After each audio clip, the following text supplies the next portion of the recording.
I first became aware of the book Trauma and Recovery in the late 1990s, about 10 years before I went into the ministry.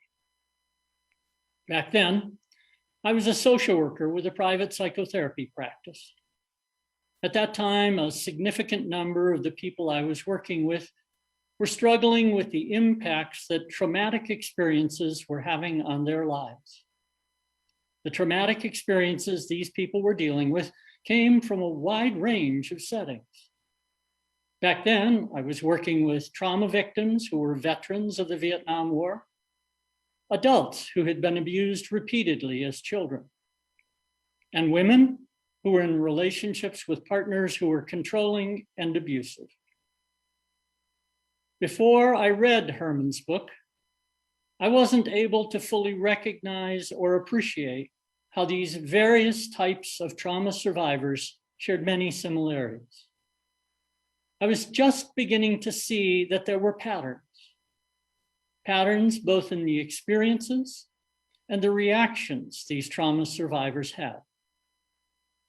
When I read the book for the first time, my eyes were opened as I came to understand that someone who is in a committed relationship with an abuser is a prisoner, a captive.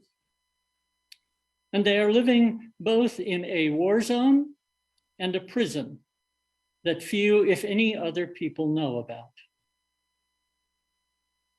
At the time this book was first published in 1992, it was groundbreaking. That was a time when post-traumatic stress disorder was getting serious and much needed attention. It was getting attention because of the many Vietnam veterans who had come home from that war with wounds to their psyches as well as to their bodies. What Herman did with her book was to delineate the common threads that bind all trauma survivors together. She identified and exposed prisons and war zones that exist not just in far-off countries, but also right in our own communities. And as she identified what is needed to assist and support those who have been in or remain in such prisons or war zones, either physically or psychologically. When I would think about the word commitment, prior to having read the book, the word had a very positive connotation. When I would hear the word commitment, I would think of the bond between two people who love each other, such as a married couple or a parent and a child. The type of commitment I would think of is incredibly beneficial to those involved in a relationship. After reading the book, I saw the flip side of the coin. I saw very clearly how commitment can be detrimental to one person in the relationship, even to the point of being deadly, while feeding destructive acts of the other person. As I reviewed this book in preparation for today's sermon, I found passage after passage that I wanted to share. I can't possibly include all the passages I would want to, but I will share several. And I want to note that in the passages I will share, Herman uses the pronouns her and she when referring to a victim. While victims of abuse are not limited to one gender or a particular gender identity, domestic abuse victims are predominantly female. But before I share any passages from the book, I want to tell you the reason I felt it was important for me to speak on this topic today. As I mentioned previously, in my counseling practice, I worked with people involved in abusive relationships.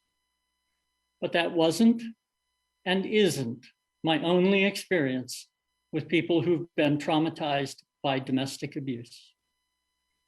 One of my family members was in an abusive marriage for more than 50 years. How this family member survived decades of abuse and trauma I can't comprehend. I know the toll it took on my family member, mentally, physically, emotionally, and spiritually. And it took a toll on my family of origin as well. It took a toll because we all cared about and were committed to this family member, while at the same time being powerless to stop the abuse. I know that my family is not alone in this regard. Given the number of people who are in relationships where domestic abuse exists, it is likely that many, if not all of us, know someone who is in or has been in such a committed and abusive relationship. So I'm talking about this issue today because it is imperative that we don't avoid this topic. Those who are in an abusive relationship need us to be talking about it. They need us to be talking about it because they often feel they are unable to speak a word about it. They don't feel they can speak a word, either because of their fear of being abused for speaking out, or because of the pain of the trauma that they live with every day. I want to share with you now another passage from the chapter Captivity that speaks about what is common in many types of abuse. The methods that enable one human being to enslave another are remarkably consistent. Although violence is a universal method of terror, the perpetrator may use violence infrequently as a last resort. It is not necessary to use violence often to keep the victim in a constant state of fear. The threat of death or serious harm is much more frequent than the actual resort to violence. Threats against others are often as effective as direct threats against the victim. Battered women, for example, frequently report that their abuser has threatened to kill their children, their parents, or any friends who harbor them should they attempt to escape. Fear is also increased by inconsistent and unpredictable outbursts of violence and by capricious enforcement of petty rules.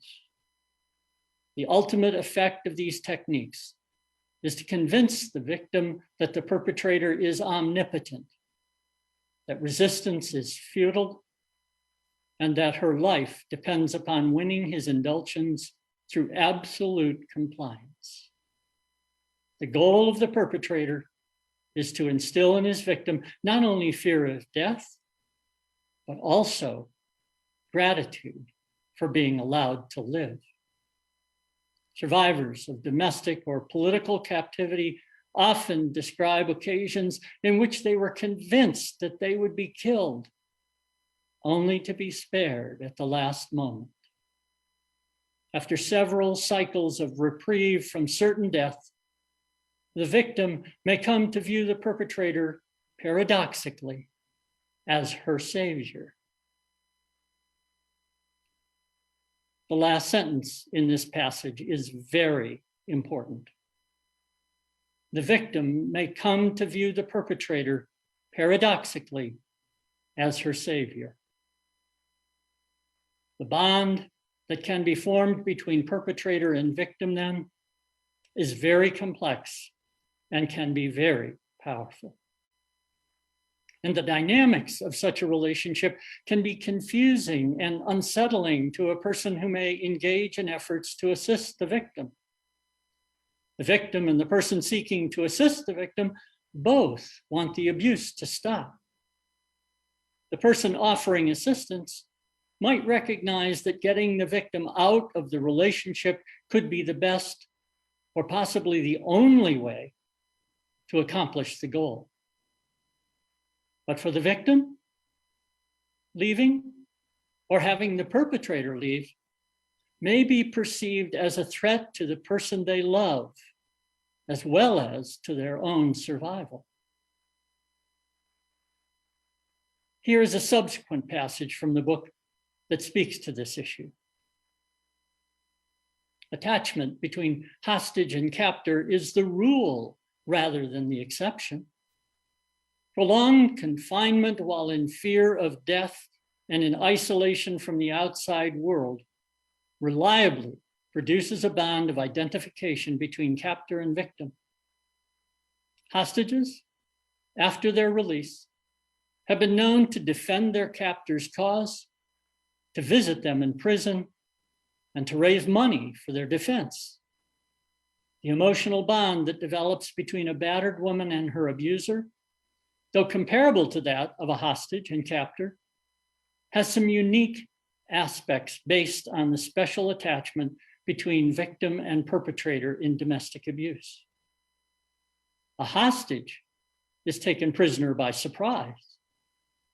In domestic battering, by contrast, the victim is taken prisoner gradually by courtship. The woman who becomes emotionally involved with the batterer initially interprets his possessive attention as a sign of passionate love. She may at first feel flattered and comforted by his intense interest in every aspect of her life.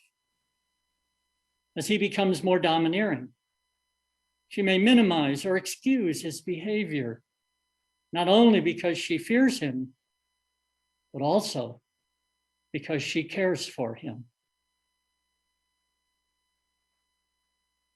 As I said earlier, in such a relationship, the bonds that connect the perpetrator and the victim are very complex and can be very powerful. A bit later, Herman expands on this subject of the bonds that exist. Since most women derive pride and self-esteem from their capacity to sustain relationships, the batterer is often able to entrap his victim by appealing to her most cherished values. It is not surprising, therefore, that battered women are often persuaded to return after trying to flee from their abusers. The bonds in such a relationship become very, very strong as metal chains. Herman's choice of the word enslave in the first reading is not an exaggeration when it comes to domestic violence situations. So what does it take for the victim in such a relationship to free themselves? Herman shares insights on this in two different passages. Here is the first of the two. In order to resist developing the emotional dependence of a hostage, she will have to come to a new and independent view of her situation, in active contradiction to the belief system of her abuser. Not only will she have to avoid developing empathy for her abuser, but she will also have to suppress the affection she already feels. She will have to do this in spite of the batterer's persuasive arguments that just one more sacrifice, one more proof of her love will end the violence and save the relationship. But the domestic abuse victim can't do this without support and assistance. Doing it alone would be far too much to ask of any person. They need others who they can look to, who they can turn to when they are in need and ready to reach out. Here is what Herman writes at the beginning of her final chapter of the book, titled Commonality. Traumatic events destroy the sustaining bonds between individual and community. Those who have survived learn that their sense of self, of worth, of humanity depends upon a feeling of connection to others. The solidarity of a group provides the strongest protection against terror and despair and the strongest antidote to traumatic experience. Trauma isolates. The group recreates a sense of belonging. Trauma shames and stigmatizes. The group bears witness and affirms. Trauma degrades the victim. The group exalts her. Trauma dehumanizes the victim. The group restores her humanity. Repeatedly in the testimony of survivors, there comes a moment when a sense of connection is restored by another person's unaffected display of generosity. Something in herself that the victim believes to be irretrievably destroyed. Faith, decency, courage is reawakened by an example of common altruism. Mirrored in the altruism of others, the survivor recognizes and reclaims a lost part of herself. At that moment, the survivor begins to rejoin the human commonality. The restoration of social bonds begins with the discovery that one is not alone. This passage speaks to what I was saying earlier about us needing to talk about this issue. When we as individuals and as a community are willing to talk about this issue, we let those who have been abused and those who are currently being abused know that they are not alone. We are here to offer connection and provide community. I know from personal experience that we will not always succeed in our well-intentioned efforts. As I indicated previously, my family members and I were unsuccessful in our efforts to end the abuse of one of our own. Even our very best efforts will sometimes be insufficient to free someone who is captive to an abusive relationship. The point is not to succeed every time. Succeeding once in 100 times or even 1,000 times is far better than ignoring or denying the reality of another's captivity. And doing whatever we are able to do may be what is needed to assist some person in getting free. It is my hope that what I have shared has provided new insights and perspectives on the issue of domestic abuse and its victims. And I hope the information I have shared will provide all of us with a bit more awareness about commitment and how commitment can play a role in leading to a person becoming a captive in a relationship where domestic abuse exists. May we carry this awareness not just in our minds, but also in our hearts as we go out into the world. It is very possible that we may meet a person or already know a person who needs our support and assistance in order to end the captivity they are living in. Let us use our awareness wisely and compassionately as we strive to empower those who are in need of safety, loving kindness, and freedom. May it be so.